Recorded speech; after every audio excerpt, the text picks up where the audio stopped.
Жылқыны бабам мінген, балалары мінерін бабам білген. Жылқы үстінде жігіттер адаспайсың, жылқы білет жолдарды бабам жүрген.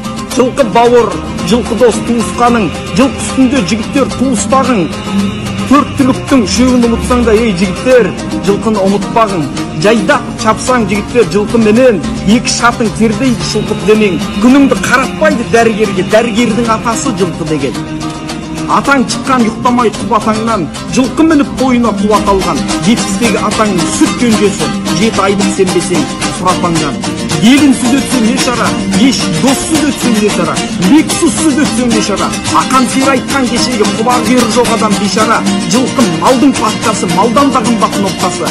Қасиетті сол өңір бұрылса егер атпаса. Атадан мал қалса да артынан бағып жүресің. Қораң түйеге толса да жігітте жылқы білесің. 1000 үйір жылқың болса да біреуін ғана мінесің.